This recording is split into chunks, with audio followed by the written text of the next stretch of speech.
오늘은 맥주 감사 주일 예배로 드리도록 하겠습니다. 말씀망대 27번째 오바댜에 나타난 그리스도라는 제목으로 말씀 같이 확인하도록 하겠습니다. 세상에는 죽이려는 자들과 그리고 살리려는 자들이 넘쳐납니다.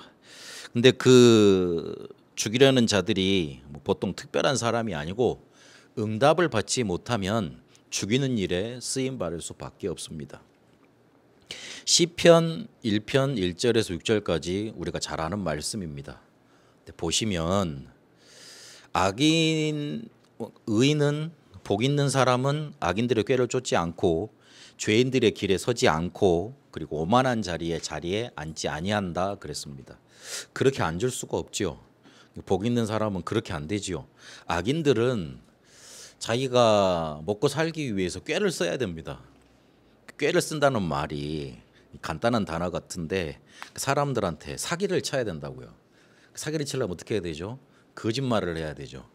그리고 이 거짓말을 통해서 저 사람 거 뺏어와야 되는, 죽이려는 계획을 세워야 되죠. 그러니까 꾀라는 말이 되게 지혜 있는 말이 아니고 어찌 보면 되게 악한 말입니다. 마귀 단어인 거예요. 그래서 어떻게 하냐면, 어떻게 돼버리냐면 죄인들의 길에 서게 됩니다. 그러니까 사람이 악해서 그냥 악한 게 아니고 죄를 짓는 사람들하고 같이 있으니까, 내가 꾀만 쓰니까 그러면 그 사람이 내 꾀에 그렇게 그대로 당해줄 겁니까? 그렇지 않거든요. 나보다 머리 좋은 사람들은 세상에 널렸고 널렸거든요. 그 사람들만 내 꾀를 적당히 이해해 주면서 내 꾀를 통해서 내 거로도 빼먹으려는 사람만 내 주위에 가득 차게 돼 있어요. 그러니 내가 그 길을 가는데 내 주위에 그런 사람들만 같이 붙어 있으니 그 사람들의 가치관이 어떻게 됩니까? 죄인들의 길이 되는 거예요. 그리고 오만한 자, 조금 잘 되면 그래, 내가 머리를 잘 썼더니만 이게 제가 조금 모자라서 내 꾀에 먹혔구나 그래가지고 오만한 자, 그런 자리로 항상 인도받게 되는 겁니다. 하나님이 주시는 성경에서 말하는 응답이 없으면 이렇게 죽이는 일에 쓰임을 받게 됩니다. 죽이는 일만 늘 생각하고 죽이는 일이 실제로 행해지게 돼 있고, 그러다가 나도 죽고 남도 죽이고 남이 또한 나를 죽이고 이런 것들이 계속 반복이 됩니다. 그래서 잠언 1장 16절에는 뭐라고 말을 하시냐면, 그 발이 악으로 달려가서 피 흘리는데 빠르다, 그렇게 평가를 해놨습니다. 사람들이 되게 악해서 그렇게 하는 게 아니고요.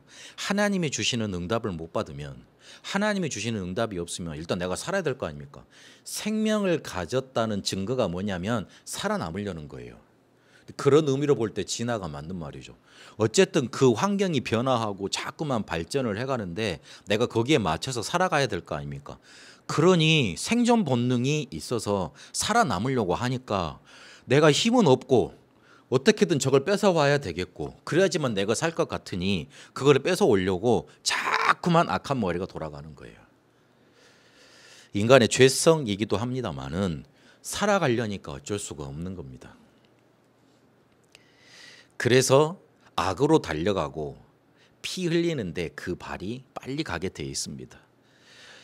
오늘 우리가 읽은 오바댜서는 에돔의 교만을 심판하시는 이야기입니다.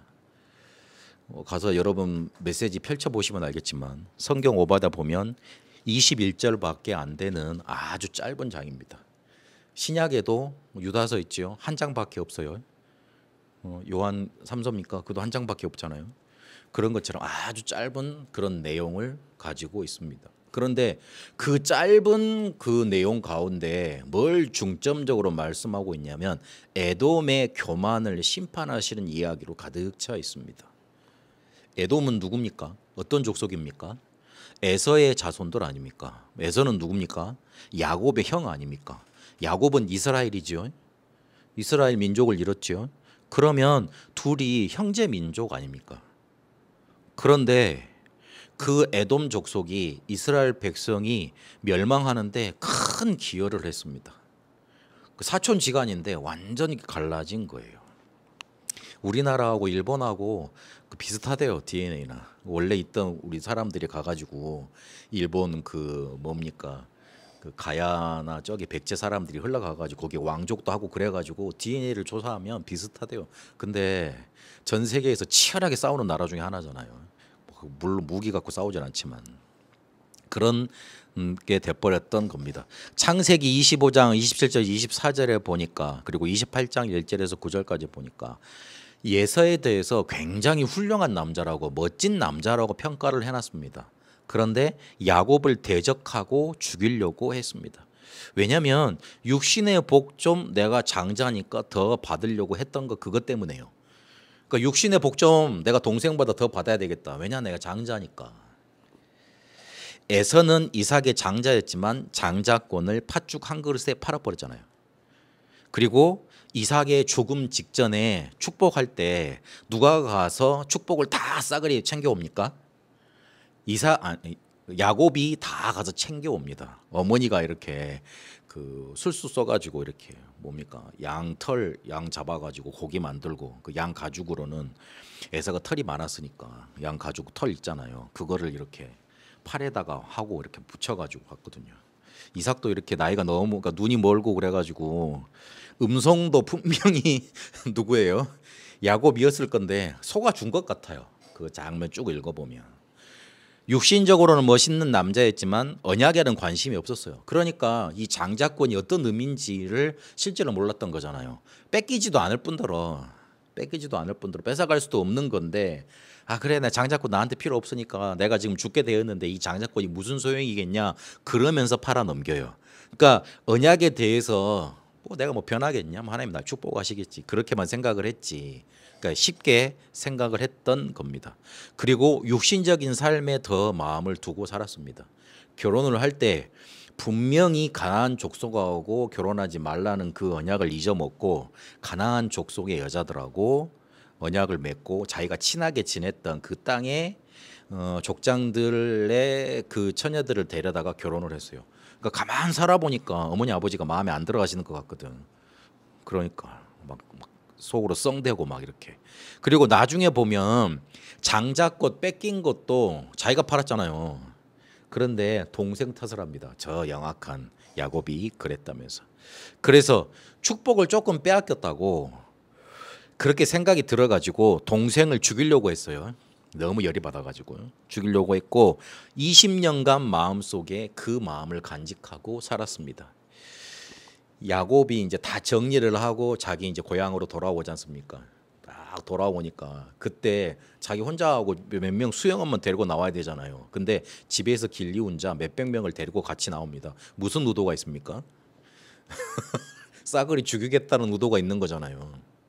나중에 마음이 바뀌었습니다마는 처음에는 죽이려고 나왔던 거예요. 저거 한번 내가 20년 동안 칼을 갈았는데 야 네가 다 축복을 뺏어갔어도 내가 이렇게 성공을 했어. 그래 너 한번 내가 그때 20년 전에 죽이지 못했던 거야 한번 죽여줄게 이러고 나가는 거예요. 그런 마음이 읽히잖아요.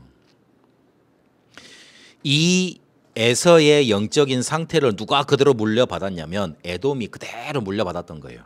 그래서 유다 이스라엘을 또 미워했습니다. 그래서 민수기 20장 14절 21절에 보니까 모세가 에돔 족속의 그 차지하고 있는 땅 거기로 이렇게 가면은 길이 편하니까 거기로 가도록 모세가 에돔 족속의 왕한테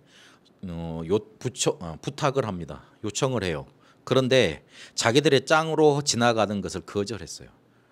이 사람들이 거기 길을 잘 모르잖아요. 그리고 숫자가 한 200만 많잖아요. 그래서 돌아가다 보면 얼마나 힘들 거예요. 저 혼자 이렇게 다니는 거하고 사람들을 같이 데리고 다니면 그 조금 봐야 될 게 많더라고요. 저희 집사람이 맨날 저한테 욕하는 게 뭐냐면 빨리 가지 말라고. 내가 원치 이렇게 혼자 다니는 습성이 돼가지고 같이 가다 보면 자기 때려 떨어놓고 간다고. 그러지 마. 교인들 앞에서 그러지 마. 맨날 그러거든요. 그러니까 내가 혼자 다닐 때보다 한 3-4명 더 데리고 같이 이제 모시고 다닐 때 보면 굉장히 힘들어요. 그런데 200만이 넘는 큰 민족이었어요. 근데 그거를 조금만 길을 여기로 가면 편할 건데 조금만 틀어간다 그래도 굉장히 큰 뭔가 이렇게 힘든 일이 생기는 겁니다. 근데 그렇게 해주면 조금만 길을 열어주면 갈 수 있을 건데 같은 형제 민족이라서 말을 한 건데 허락하질 않아요. 그리고요 사무엘상 14장 47절 역대상 18장 12절 13절 어려울 때마다 이스라엘을 공격까지 했습니다. 심지어 어디까지 됐냐면 오늘 오바댜 1장 11절에 보니까 바벨론에게 망하도록 도왔다까지 말을 하고 있습니다. 그리고 시편 137편 7절, 에스겔 35장, 아모스서 1장 6절에서 9절, 저번 주에 읽었죠.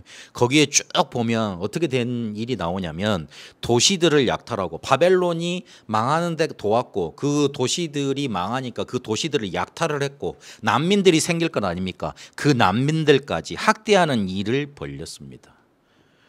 얼마나 나쁜 짓을 많이 한 거예요, 이스라엘에게. 그래서 하나님의 심판하신다 이렇게 생각할 수 있는데 꼭 그것만 말하고 있는 건 아니에요.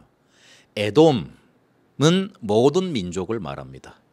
에돔, 히브리어로 에돔이라는 말과 아담이라는 말, 모든 아담이라는 그 단어는 어떤 한 사람을 말하기도 하지만 인류 전체를 말하거든요. 사람 전체를 말합니다. 맨 그러면 어떤 한 남자를 말하기도 하지만 인류 전체 그를 말하지 않습니까? 영어 단어에서도 그런 것처럼 아담은 모든 인류를 말합니다. 에돔의 자음과 원래 히브리어는 모음이 없습니다. 옛날 히브리어는 모음이 없었어요. 지금 이렇게 우리가 읽기 쉽게 하려고 현대 와서 모음을 찍은 겁니다. 에돔의 자음과 아담의 자음이 같아요. 그 말은 무슨 말이냐면 이 모든 인류가 에돔처럼 이런 심판받을 교만에 휩싸여 있다, 그걸 말하고 있는 거예요. 그런 영적 상태를 가지고 있다. 사람들을 죽이는데 열심인 그런 영적인 상태를 갖고 있다, 그걸 말하고 있는 겁니다. 그러니까 욕할 대상이 아닌 거예요. 지금까지 이야기를 들어보니까 저 에돔 족속들 나쁜 사람들이네, 그렇게 우리가 쉽게 평가할 수 있잖아요. 그런데 그러면 나도 응답 없으면 그렇게 될 수밖에 없는 건 아닙니까? 똑같은 거예요. 응답 없다고 낙심하고 좀 됐다고 교만하고 나도 그렇게 살 수밖에 없었던 것 아닙니까? 복음을 모르고 영적인 축복에 눈뜨지 못하면 육신적인 응답만 계속 쫓아갈 수밖에 없잖아요. 내가 살려니 남을 죽어야 되고 남이 죽어줬으면 좋겠고 죽이지는 않아도 남이 좀 못했으면 좋겠고 그렇잖아요. 내가 좀 잘 되니 교만하고 내가 한 것처럼 내가 잘 되기 위해서 서슴지 않고 악한 일도 어쩔 때는 하게 되잖아요.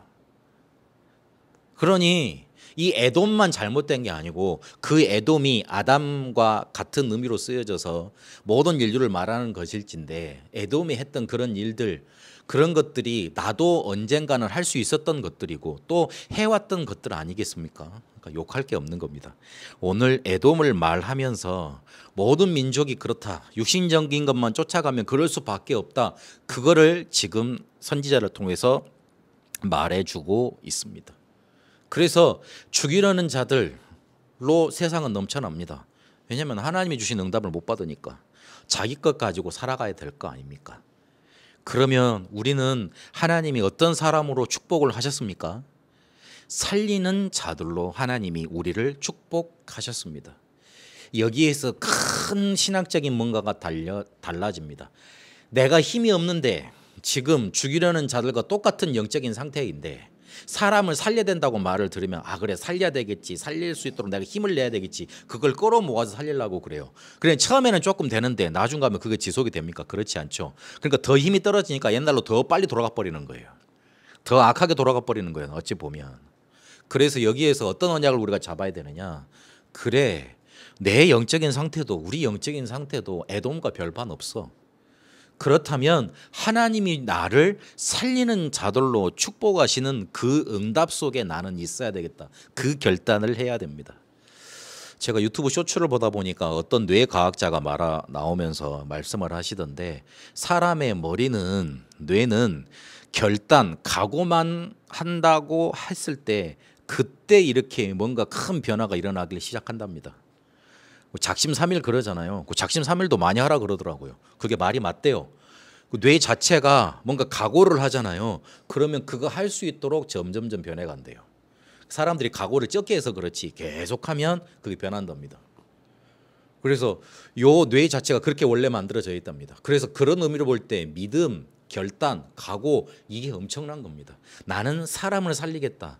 나는 지금 비록 이런 영적인 상태지만 하나님이 주시는 힘을 얻어 응답을 얻어 사람을 살리는 응답의 자리 속에 있는 응답 속에 있는 사람으로 나는 있어야 되겠다. 하나님이 나를 그렇게 하려고 복음 주시고 예배의 자리로 인도하시고 나에게 은혜 주신다. 요걸 계속 붙잡으라는 거예요. 이 사람은 어떤 사람이냐? 보좌의 망대가 그 안에 서 있는 사람입니다. 이러니 보좌의 능력으로 살리는 여정을 가게 됩니다. 자꾸 그렇게 가다 보면 보좌의 응답으로 이정표가 될 수밖에 없는 작품이 만들어집니다. 바로 이런 사람입니다. 하나님은 이런 사람으로 우리를 초대하고 계시고 그 사람으로 우리를 축복하시려고 이 예배를 마련해 두셨습니다. 그래서 이 사람은 어떤 사람이냐? 복음을 알고 기도의 힘을 누리고 증거 가진 증인입니다. 하나님이 나를 이렇게 만들어 가시고 축복하실 겁니다. 또 그렇게 할 수 있도록 축복 주셨습니다. 이러니 뭐부터 생기냐면요. 사람들이 왜 나를 죽이려 드는지 아니까, 저 사람이 나를 왜 죽이려 드는지 아니까 마음속에 불쌍함부터 생겨요. 그러니까 국률함부터 생긴다고요. 예수님을 죽이려고 했던 사람들은 그 사람들을 예수님이 한 번도 죽이질 않았습니다. 왜 그랬습니까? 마태복음 9장에 보니까 사람들을 보니까 너무 불쌍해. 복음이 없어서, 복음이 끊어져서 복음의 빛이 비춰지지를 못해서 몇백 년 동안 이 사람들이 살다 보니까 뭐 정신병, 문둥병, 이름 없는 불치병, 거기에 시달리는 모습들, 그래서 살려고 발버둥 치는 모습을 보니까 예수님이 너무 그 사람들이 불쌍했던 거예요. 그래서 추수할 곡식은 이거저거 가서 이렇게 뉘엿뉘엿거리는데 추수할 일꾼들을 보내달라고 아버지께 기도해라. 그렇게 예수님이 마지막 전 이스라엘을 돌아다니면서 평가, 현장을 돌아다니면서 평가 한마디를 남기시잖아요. 왜 사람들이 그렇게 죽이려고 열심을 하는지 아니까, 영적인 문제를 알고 나니까 국률함부터 생기는 거고요. 그러니 기도로 힘을 누리게 되고 수용하고 초월하고 답을 줄 수 있게 되는 겁니다. 다니엘 10장에 보니까, 다니엘 6장에 보니까 자기를 죽이려고 사람들이 모략을 짜잖아요. 그런데 그게 상관이 없었어요. 왜냐하면 기도의 힘을 누리고 있으니까. 전에 했던 대로, 이 말이 중요합니다. 전에 했던 대로, 기도를 딱 문제 생기니까 한 게 아니고요. 전에 했던 대로, 전에 다니엘이 그렇게 기도했던 대로 그냥 평상시처럼 기도한 거예요. 수용되고 초월되고 답이 나올 수밖에 없었습니다. 이러니 내가 살아있게 되고 남을 살리는 전도가 되어지는 응답 누리게 됐습니다. 오늘 오바다를 통해서, 오바다는 하나님의 종이라는 이름 뜻을 가진 사람이거든요. 이 사람을 통해서 심판과 구원의 메시지로 그리스도를 나타냅니다. 모든 민족을 심판할 여호와의 날이 가까웠지만 모든 민족을 다스릴 하나님 나라를 회복할 거다. 저는 메시지를 준비하고 계속 이렇게 소선지서 대전지서 이렇게 이해를 해가면서 이렇게 편집을 해나가면서 뭐가 느껴지냐면요. 하나님이 예전에는 이리 생각했어요. 소선지서는 막 심판의 메시지가 가득해서 막 저주 재앙만 가득하다고 막 이렇게 봤거든요. 아니더라고요. 심판을 말씀하시지만 그 심판도 회복을 위한 것이고, 그리고 그 회복할 수 있도록 그리스도를 꼭 나타내주고 계시더라고요. 아, 하나님은 매를 드실 때 모든 걸 회복할 수 있는 길을 먼저 열어놓고 딱 준비를 해놓고 매를 드셨구나, 이 생각이 들더라고요. 오늘 오바다도 짧은 내용이지만 심판을 말씀하시고 그리고 구원을 약속하고 계십니다. 그래서 오바다를 통해서 심판주 그리스도가 나타나십니다. 에돔 족속을 심판하시는 심판주 그리스도가 나타나 계시는데, 오바다 1장 15절에 보니까 그 여호와의 날이 임할 거라고 말씀하고 계십니다. 그래서 그 심판하시는 근거가 있습니다. 뭐냐면 교만이라고 말을 합니다. 3절에서 4절까지 보니까 너의 마음의 교만이 너를 속였도다. 바위 틈에 거주하며 높은 곳에 사는 자여, 내가 마음에 이르기를 누가 능히 나를 땅에 끌어내겠느냐. 그리고 내가 독소리처럼 높이 오르며 별 사이에 깃들지라도 내가 거기에서 너를 끌어내리라, 여호와의 말씀이니라. 높은 곳에서 떨어졌다. 그리고 별 사이에 깃들었다. 누가 생각나죠? 사단이 생각나지 않습니까? 사단이 그렇게 살았잖아요. 천사장으로 아주 고귀하고 막 그런 존재로 창조가 됐지 않습니까? 교만은 사람의 성질 이거 이전에 사단의 성격 중에 하나입니다. 사단의 성질이에요, 교만은. 계시록 12장 1절에서 9절까지 보니까 천사로 아름다운 천사로 창조가 됐는데 하나님과 같이 영광 받으려고 하다가 쫓겨났잖아요. 요한복음 16장 11절 14절 세상 임금을 자처하고요. 고린도후서 10장 4절에서 5절까지 보니까 세상 신으로 역사하고 있고요. 에베소서 2장 2절에 보니까 공중 권세까지 장악을 했습니다. 자세히 따지고 보면 그 사단의 성질이 인간에게도 전염이 돼가지고 인간의 원죄도 교만에서 시작이 됐어요. 창세기 3장에 보니까 내가 하나님같이 될 수 있겠구나. 하나님이 저거 하지 말라고 그래가지고 내가 조금 이렇게 신경질이 났었는데 내가 하나님같이 되면 하나님 말 안 들어도 되는 거잖아. 그런 교만에서 원죄도 쉽게 말하면 시작이 됐습니다. 그러니까 사단이 우리에게 그 인간 원래 속에 있었던 교만을 끌어내 줬을 뿐이지 원래 인간도 교만했던 거예요.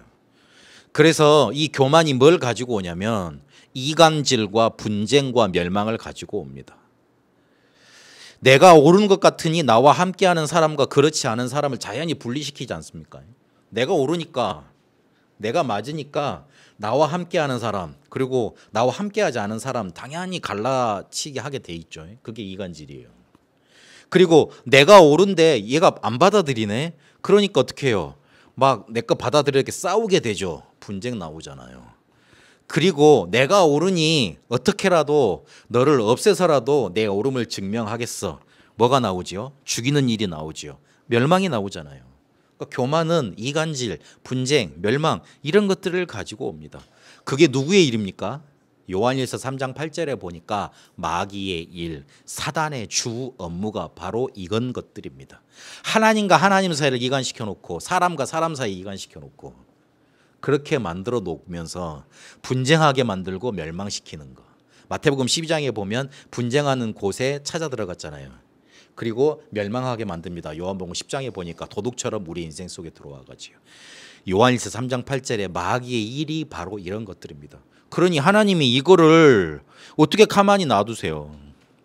이거를 만약에 가만히 놔두면 자꾸만 포악자, 방관자, 무시자가 돼서 이스라엘의 멸망을 도왔던 에돔 족속처럼 계속 세상 속에 전쟁 이런 것들만 계속 뭔가 폭력 이런 것들만 계속 가득할 것 아닙니까?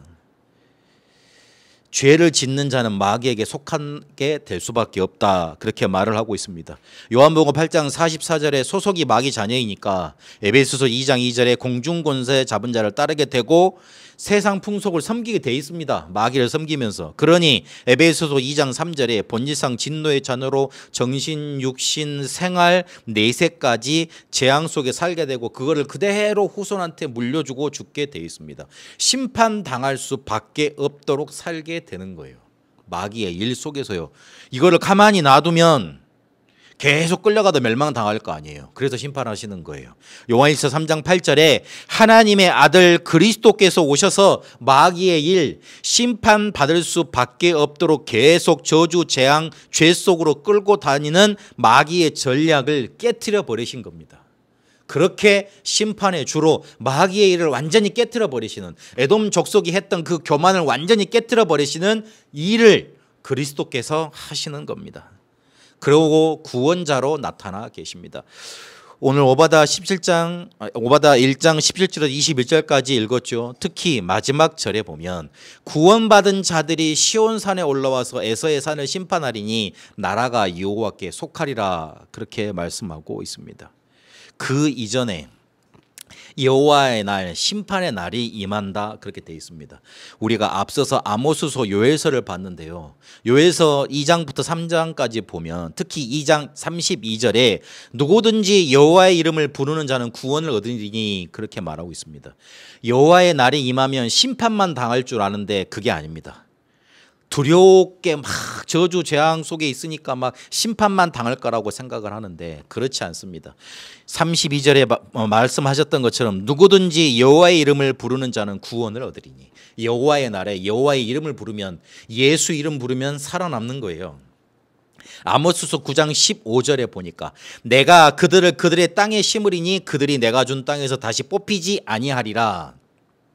내 하나님 여호와의 말씀이니라 그랬어요. 다시는 땅에서 뽑히지 않고 그 속에서 영원히 살아갈 수 있는 축복을 허락하시는 거예요. 오늘 17장 오늘 오바댜서 1장 17절 21절에 있는 것처럼 오직 시온산에 피할 자가 있게 된다. 시온산은 예루살렘이 있는 산이잖아요. 예루살렘이 있는 곳을 보고 시온산 그랬어요. 거기에는 뭐가 있죠? 성전이 있는 것 아닙니까? 구원이 있는 곳입니다. 그래서 심판만 하시는 게 아니고요. 구원의 길을 여셔서 회복하려 하시고 그렇게 계획을 하셨습니다. 그것도 모든 민족에게 이 복음이 확장되어져서 사람들이 살아나길 원하셨던 거예요.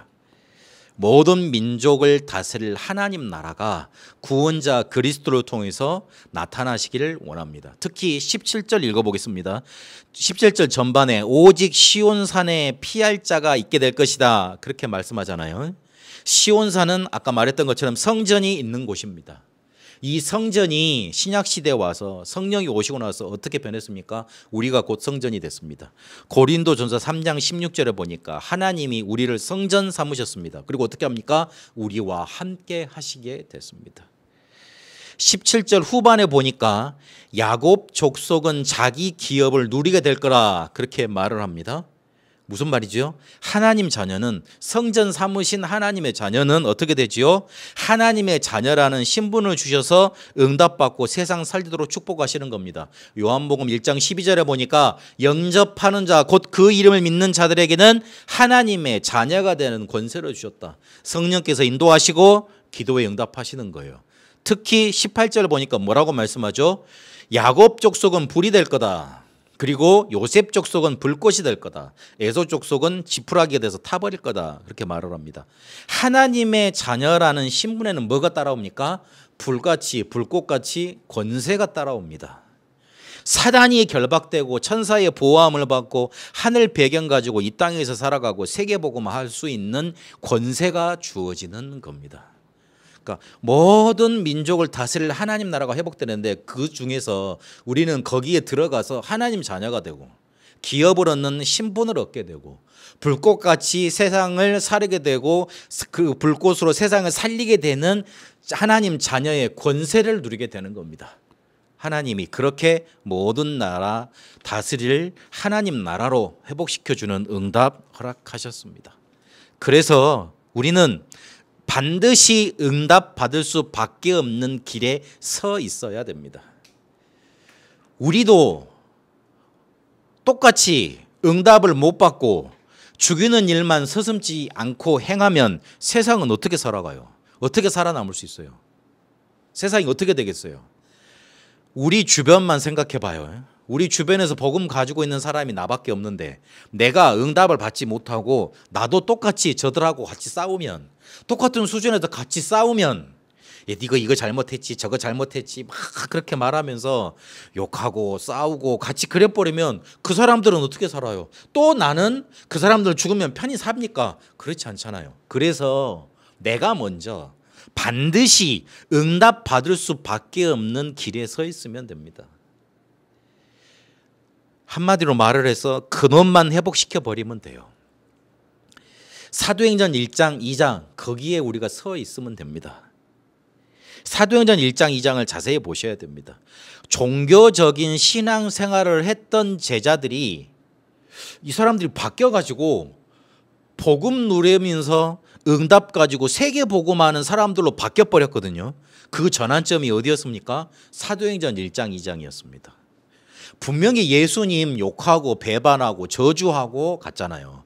고린도전서 12장 3절에 보면 누구든지 성령이 아니고서는 예수를 주로 시인할 수 없다. 그 앞에 무슨 말이 있냐면 예수를 저주하지 않는다. 그렇게 말을 하고 있습니다. 그 누굴 뜻하는 겁니까? 누굴 들어서 말하는 거예요? 베드로 뜻해서 말하는 거예요. 예수님 부인할 때 예수님 저주했어요. 베드로가. 그냥 부인한 단순한 정도가 아니에요. 그러니까 그렇게 목 놓아서 울었지. 닭이 3번 울고 나니까. 근데 이랬던 제자들이 어떻게 변했어요? 순교했다니까요. 세계복음화를 했다니까요. 뭐 어떻게 그렇게 한순간에 바뀝니까? 어떻게 그릴 수 있었습니까? 그 키가 어디에 들있냐, 그 비밀이 어디에 들어있냐? 사도행전 1장 2장에 들어 있습니다. 그러면 우리도 마찬가지로 응답 오면 조금 기쁘고 응답 안 오면 조금 낙심되고 이런 것도 계속 반복되고, 조금 문제 생기면 하나님 찾고, 아무도 없으면은 그냥 불이하게 그냥 살아가고, 이런 것들이 종교적인 신앙생활 아닙니까? 거기에 머물러 있지 않고 세계 복음하는 서밋으로 어떻게 우리가 내 인생을 바꾸고 이렇게 응답받아 가겠습니까? 광야에서 사람들이 감격과 감사 속에 갈 수 있었던 비결이 있었습니다. 그게 뭡니까? 피언약 붙들고 성막 중심으로 모든 삶을 인도받았던 거잖아요. 그 비밀의 핵심이 어디에 있었냐면 오순절에 있었습니다. 광야길을 가는데 이 사람들이 광야길을 능히 갈 수 있었던 비밀이 어디에 포커스가 맞춰져 있냐? 오순절이에요. 오순절, 맥주감사절. 그리고 사도행전 1장 2장도 그 2장의 성령의 역사가 언제 일어났습니까? 오순절에 일어났습니다. 그 오순절을 기념하고 우리가 감사하는 주일이 바로 맥주감사 주일입니다. 그 개념입니다. 그렇다면 이 오순절의 비밀을 제대로 알면, 맥주감사 주일의 비밀을 제대로 알면 내가 종교적인 신앙생활에서 세계복음할 수 있는 서밋으로 갈 수 있는 전환점이 내게도 일어난다는 것 아닙니까? 그런 말이 되죠. 그래서 결론 그렇게 붙잡으셔야 됩니다. 그러면 우리가 어디에 있어야 되는가? 그것부터 확인해야 돼요. 어디에 있어야 됩니까? 그리스도께서 주신 언약, 사도행전 1장 1절, 3절, 8절, 138 그 속에 있으면 됩니다. 나도 모르게 사단의 망대가 내 안에 써 있어요. 요즘에는 12전략 플러스 해가지고 5가지 더 붙여서 사단의 17망대 그러시대요. 와, 그렇지. 그래, 글이 많아요. 그렇게 세밀하게 우리 인생 속에 파고 들어와서 우리한테 딱 망대 짓고 있습니다. 당연히 예배가 안 되고, 당연히 복음 못 누리게 되고, 당연히 기도가 안 될 수밖에 없고, 하나님이 주신 응답이 안 될 수밖에 없죠. 이게 든든히 써 있는데, 그래서 이거를 하나님의 망대로 바꿔야 됩니다. 내가 바꿀 수 없으니 오직 그리스도, 오직 하나님의 나라, 오직 성령 충만, 이 언약만 붙들라고 하시는 거예요. 이미 우리가 원죄 속에서 태어났기 때문에 이 하나님의 것이 우리 속에 들어올 수 있는 자리가 없어요. 그래서 이걸 바꿀 수 있도록 사도행전 1장 3절에 보니까 40일 동안 하나님 나라의 일을 예수님이 설명을 하시는 겁니다.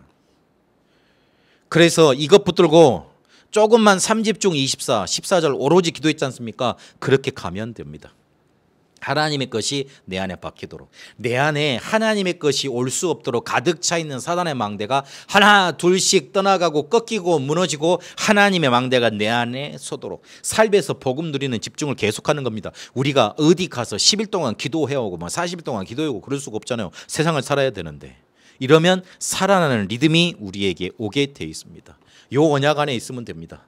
계속 붙들고 있으면 됩니다. 그러면 어떻게 되느냐? 예배를 통해서 모든 것 얻을 수 있게 됩니다.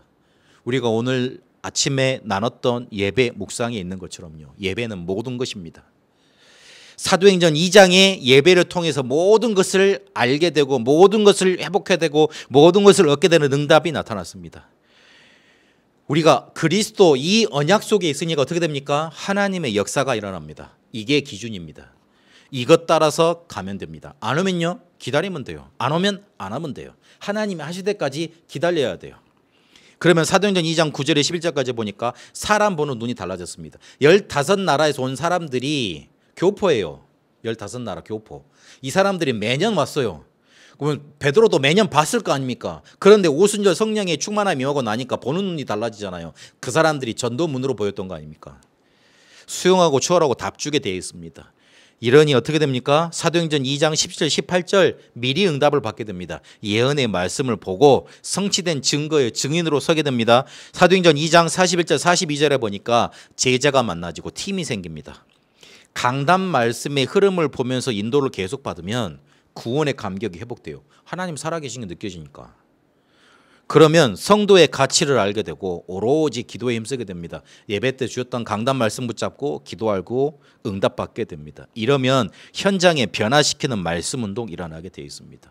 말씀이 살아서 역사하고 나를 살리고 현장 살리고 미래 살리게 되니까 성전에 모이게 되고 현장에서 모이게 되고 계속 말씀 운동의 역사가 일어나는 겁니다. 우리 랩런트들 특히 응답받는 길에 서 있어요. 꿈이 있을 거 아니에요. 내가 하고 싶은 거 하고 있을 거 아니에요. 여러분이 가고자 하는 방향이 있을 거 아니에요. 그런데 그거 있으면 할 수 있는 힘이 있어야 돼요. 그 힘이 어디서 나오느냐? 사도행전 1장 2장 언약 속에서, 그거 누리는 예배 속에서 나옵니다. 사람들이 안 그러면 똑같이 우리가 불신자처럼 똑같이 육신적인 것만, 축복만 따라가면서 살아갈 수밖에 없어요. 반드시 여러분 응답받는 길에 서 있게 되길 바랍니다. 이래야지 에돔처럼 죽이는 일에 발빠르게 가는 그 삶이 우리에게 안 사라져요. 하나님이 주시는 응답 속에 우리가 있게 되면, 그 전환점을 우리가 가지게 되면 하나님이 우리를 통해 세계를 살리고 세계 복음하는 응답 속에 우리가 자연스럽게 있게 됩니다. 이 축복이 우리 렘넌트들과 우리 모든 성도님들, 말씀을 듣는 모든 분들에게 임하게 되시길 축복합니다. 살아계신 하나님, 맥주감사 주일에 오바다를 통해서 그리스도를 또한 우리에게 나타내 주시니 감사드립니다. 에돔 족속처럼 교만해져서 심판받을 수밖에 없는 영적인 상태, 그 상태 속에 있게 않게 하시니 감사드립니다. 우리에게 복음을 주셨고 언약을 주셨으니 이것 붙들고 응답받을 수밖에 없는, 예배로 모든 것 회복할 수밖에 없는 반드시 응답받는 길에 서 있게 하옵소서. 살아계신 우리 주 예수 그리스도 이름으로 기도합니다. 아멘.